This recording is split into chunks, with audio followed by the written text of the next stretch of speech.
歡迎光臨旺角東站。以下係使用引導徑前往月台、售票機、增值機、客務中心及無障礙洗手間嘅路線指引。如要前往月台，請於閣下現時身處位置後轉，沿引導徑前行至第一個分叉口右轉，再沿引導徑一直前行至盡頭，便可到達入閘機。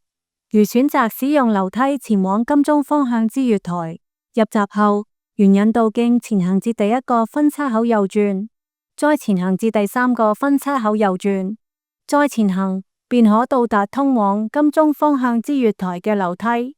如選擇使用升降機前往金鐘方向之月台，入閘後沿引導徑前行至第一個分叉口右轉，再前行至第三個分叉口左轉，再前行便可到達通往金鐘方向之月台嘅升降機。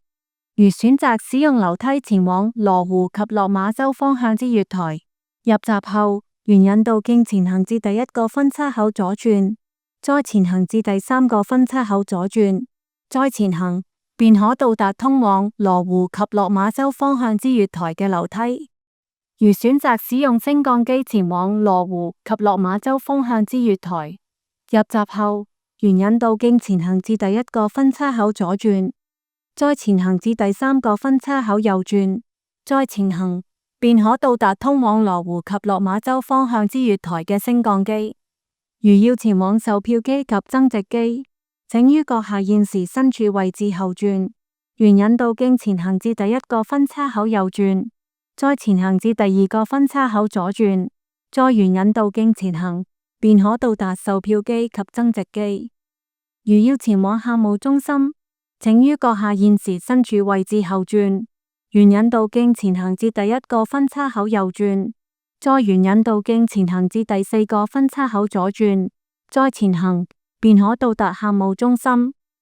如要前往無障礙洗手間，請於閣下現時身處位置後轉，沿引導徑前行至第一個分叉口右轉，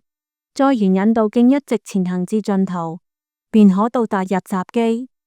入閘後，沿引導徑前行至第一個分叉口左轉，再前行至第二個分叉口右轉，然後沿引導徑一直前行至盡頭，便可到達無障礙洗手間。